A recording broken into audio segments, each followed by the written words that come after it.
शेगावला एवढं मोठं गजानन महाराज संस्थान आपल्याला माहितच नव्हतं.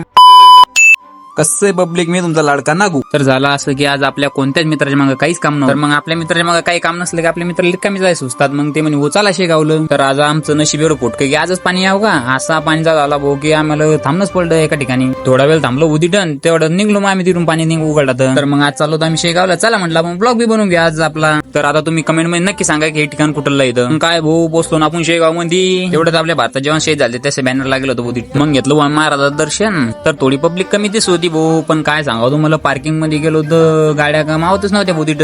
तुम्ही जर टार्गेट बी ठरवलं की आज आपल्या सगळ्या गाड्या मोजत, तुम्हाला 2-3 दिवस तर टाइम नक्की लागतो गाड्या मोजण्यासाठी. जे शेगावलेले त्याला ऑलरेडी माहिती इथं काय येतं. मग भोतीतून भुयारातून पाठी लागली होती मंदिराकडे जाण्याचा मार्ग. मग दखलो आम्ही तिथून पुढे जात नाही भाऊ. तर काय सांगतो तुम्हाला पुढे पब्लिकच मावे ना.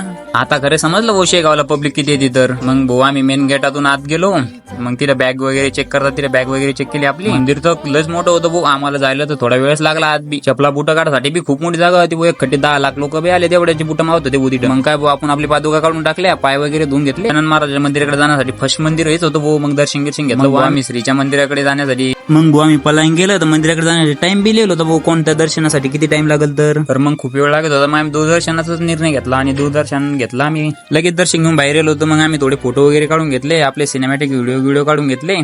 एक व्हिडिओ रील टाकावं म्हटलं म्हणून व्हिडिओ काढून घेतले होते थोडे. मग भाऊ आम्ही आरतीचं बी दर्शन घेऊन टाकलं. मग भाऊ आपण तिथे गेलो, आपल्याला कोणीच उलटून बोललं नाही. सगळे लोक माऊलीच करत होते भाऊ आपल्याला. पण मग भाऊ श्रीचं मेन गेट होतं, मग इथं आम्ही थोडे फोटो वगैरे काढून घेतले. मंदिरात आलो भाऊ असं वाटलं आपण का स्वर्गातच आलो, कारण सगळीकडे साफ स्वच्छता एकदम ओके मध्ये होती. आम्ही महाप्रसाद घ्यायला गेलो, खूप मोठे भक्त लाईनीत लागले होते भाऊ. मग आम्ही तिथून महाप्रसाद घेतला आणि धकलो. मग आता यात्रेत मग थोडं सामान घेतलं आम्ही आणि तिथून निघलो मग घराकडे.